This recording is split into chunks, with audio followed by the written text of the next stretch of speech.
اعوذ باللہ من الشیطان الرجیم بسم اللہ الرحمن الرحیم رب اشرح لی صدری ویسر لی امری واحلل عقدۃ من لسانی یفقہوا قولی رب زدنی علما رب زدنی علما رب زدنی علما۔ الحمدللہ ہم سیکھ رہے ہیں قرآن مجید کو تجوید کے ساتھ پڑھنے کا طریقہ۔ تجوید کا مطلب کیا ہے؟ خوبصورتی کے ساتھ لفظوں کو پڑھنا، لفظوں کا ان کا جو حق ہے اس کے مطابق، یعنی قرآن مجید کا جو حق ہے پڑھنے کا اس کے مطابق پڑھنے کی کوشش کرنا۔ تو الحمدللہ ہم بہت خوبصورتی کے ساتھ سیکھ رہے ہیں۔ اس سے پہلے ہم نے سورہ البلد کو سیکھا تھا، آج ہم انشاءاللہ سورہ فجر کو سیکھیں گے۔ چلیں شروع کرتے ہیں۔ سورۃ الفجر مکیہ، بسم اللہ الرحمن الرحیم۔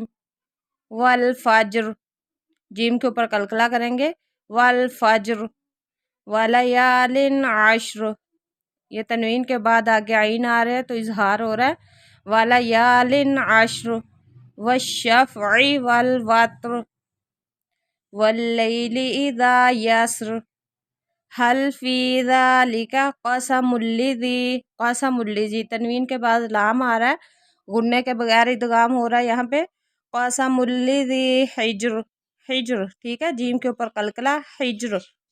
الم تر کیف فعل ربک بعاد، دال کے اوپر قلقلہ بعاد۔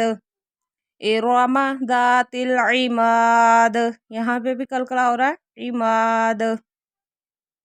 التی لم یخلق، یہاں کاف پہ قلقلہ، یخلق مثلها فی البلاد، یہاں پہ بھی قلقلہ ہے، فی البلاد۔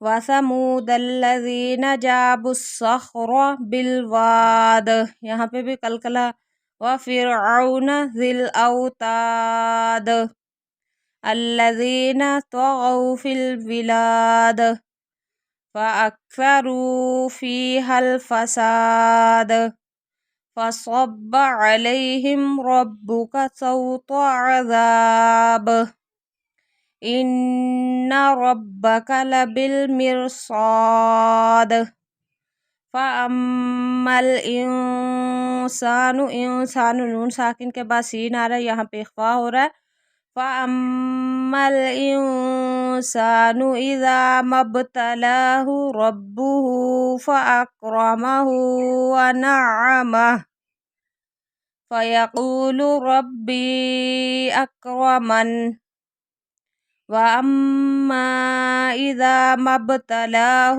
فقدر علیہ رزقہ فیقول ربی اہانن کلا بل لا تکرمون الیتیم ولا تحاضون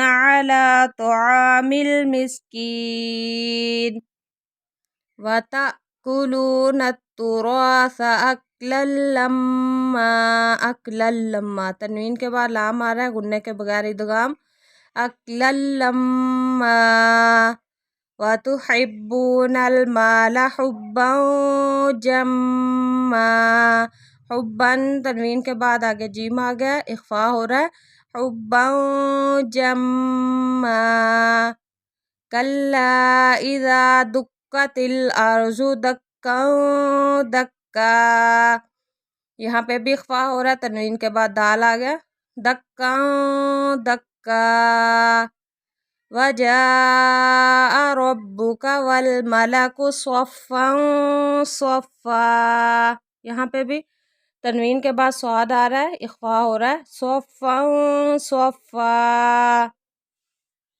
وجیء یومئذ بہ، یہاں پہ تنوین کے بعد با آگے اقلاب ہو رہا ہے، یومئذ بجہنم، یومئذ یاتا، یہاں پہ تنوین کے بعد یا آ گیا، غنے کے ساتھ ادغام ہو رہا ہے، یومئذ یتذکر الانسان، انسان اخفا ہو رہا ہے، یتذکر الانسان وانى له الذکریٰ یقول یا لیتنی قدمت لحیاتی فَيَوْمَئِذٍ لا، تنوین کے بعد لام آ گیا، غنّے کے بغیر ادغام ہے۔ فَيَوْمَئِذٍ لَا يُعَذِّبُ عَذَابَهُ أَحَدٌ، دال پہ قلقلہ احد، وَلَا يُوثِقُ وَثَاقَهُ أَحَدٌ، یہاں پہ بھی دال پہ قلقلہ احد۔ یا ایتھا النفس المطمئنہ ارجعی الی ربک راضیۃ مرضیہ، تنوین کے بعد میم آ رہی ہے تو یہاں پہ غنّے کے ساتھ ہی ادغام ہو رہا ہے، راضیۃ مرضیہ۔ فادخلی، دال کے اوپر قلقلہ، فادخلی فی عبادی، وادخلی، یہاں پہ بھی قلقلہ ہو رہا ہے دال پہ، وادخلی جنتی، ٹھیک ہے۔ یہ تھی سورہ الفجر۔ مجھے امید ہے کہ آپ کو اس کی سمجھ آ گئی ہوگی۔ اگر آپ کو کسی لفظ کی سمجھ نہ آئے تو آپ کمنٹ میں پوچھ سکتے ہیں۔ سبحانک اللہم و بحمدک، نشہد ان لا الہ الا انت، نستغفرک و نتوب الیک۔